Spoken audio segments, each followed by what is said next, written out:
ಭೂಮಾನಂದ ಹತ್ಯೆ ಖಂಡಿಸಿ ಆರೋಪಿಗಳ ಬಂಧನಕ್ಕೆ ಆಗ್ರಹ. ಬಸವಕಲ್ಯಾಣದಲ್ಲಿ ಬಿಎಸ್ಪಿ ವತಿಯಿಂದ ಸಿಎಂ ಹಾಗೂ ಗೃಹ ಸಚಿವರಿಗೆ ಮನವಿ. ರಾಯಚೂರು ಜಿಲ್ಲೆಯ ದೇವದುರ್ಗ ತಾಲೂಕಿನ ಶಂಕೇಶ್ವರಹಾಳ್ ಗ್ರಾಮದ ನಿವಾಸಿ ಹಾಗೂ ಬಹುಜನ ಸಮಾಜ ಪಕ್ಷದ ರಾಯಚೂರು ಜಿಲ್ಲಾ ಉಸ್ತುವಾರಿಯಾಗಿದ್ದ ಭೂಮಾನಂದ್ ಅವರ ಹತ್ಯೆಯನ್ನು ಖಂಡಿಸಿ ಆರೋಪಿಗಳನ್ನು ಕೂಡಲೇ ಬಂಧಿಸಿ ಕಠಿಣ ಕಾನೂನು ಕ್ರಮ ಕೈಗೊಳ್ಳಬೇಕೆಂದು ಆಗ್ರಹಿಸಿ ಬಸವಕಲ್ಯಾಣ ತಾಲೂಕು ಬಹುಜನ ಸಮಾಜ ಪಕ್ಷದ ವತಿಯಿಂದ ಮುಖ್ಯಮಂತ್ರಿ ಹಾಗೂ ಗೃಹ ಸಚಿವರಿಗೆ ಮನವಿ ಪತ್ರ ಸಲ್ಲಿಸಲಾಯಿತು.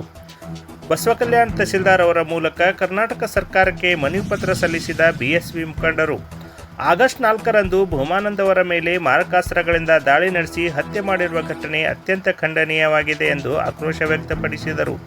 ಈ ಘಟನೆಯಿಂದ ರಾಜ್ಯದ ಹೋರಾಟಗಾರರಲ್ಲಿ ಆತಂಕದ ವಾತಾವರಣ ನಿರ್ಮಾಣವಾಗಿದೆ. ಹೋರಾಟಗಾರರಿಗೆ ಸೂಕ್ತ ಭದ್ರತೆ ಒದಗಿಸುವ ಜೊತೆಗೆ ಪ್ರಕರಣವನ್ನು ನಿಷ್ಪಕ್ಷಪಾತವಾಗಿ ತನಿಖೆ ನಡೆಸಿ ತಪ್ಪಿತಸ್ಥರ ವಿರುದ್ಧ ಕಠಿಣ ಕಾನೂನು ಕ್ರಮ ಕೈಗೊಳ್ಳಬೇಕೆಂದು ಮನವಿಯಲ್ಲಿ ಒತ್ತಾಯಿಸಲಾಗಿದೆ.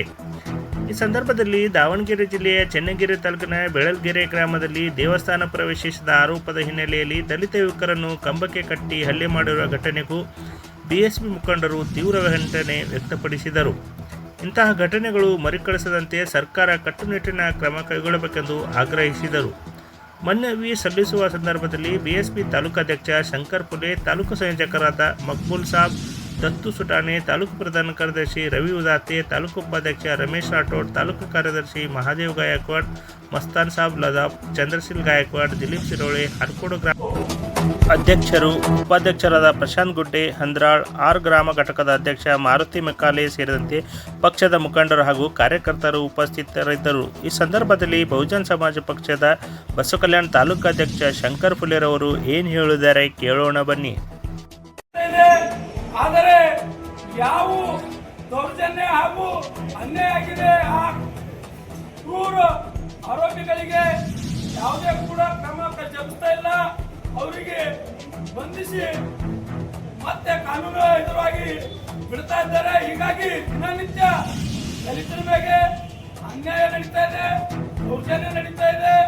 ದೇವರ ಗುಡಿಯಲ್ಲಿ ಹೋದ್ರ ದೇವರ ಗುಡಿ ಯಾಕೆ ಬಂದಿದೆ ದುಡಿತಾ ಇದ್ದಾರೆ.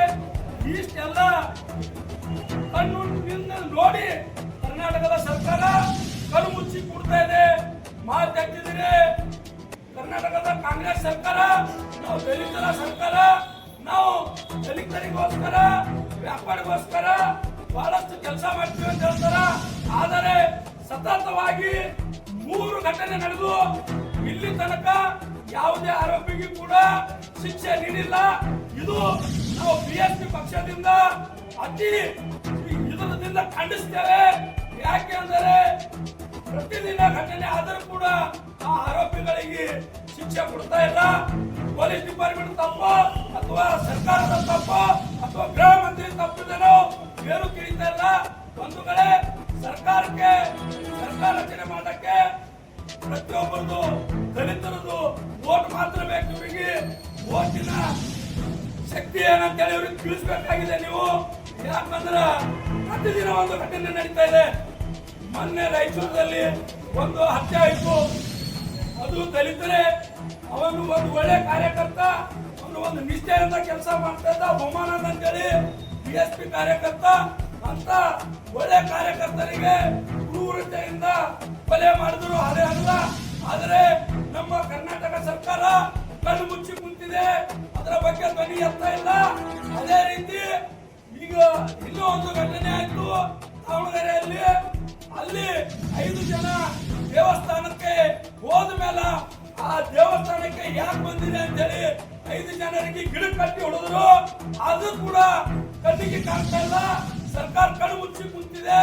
ಅದೇ ರೀತಿ ಶಾಪುರದಲ್ಲಿ ಕೂಡ ಒಂದು ಜನಿಕ, ಅವನು ಕೂಡ ದಲಿತ ವ್ಯಾಪಾರ, ಅವನಿಗೆ ಆರಾಮಿದ್ದಿಲ್ಲ. ಅವನು ಯಾರು ಊರಲ್ಲಿ ಅಪ್ಪರ್ ಕಾಣ್ತಾ ಸತ್ತಿದ್ರು.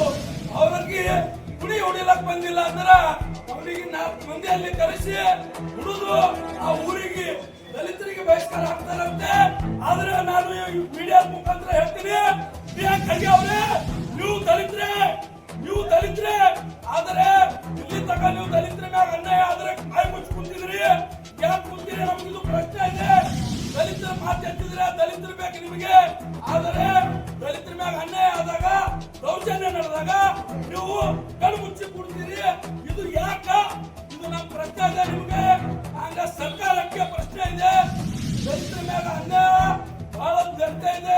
ಅತಿ ಶೀಘ್ರದಲ್ಲಿ ಇದು ಬಂದ್ ಆಗಬೇಕು.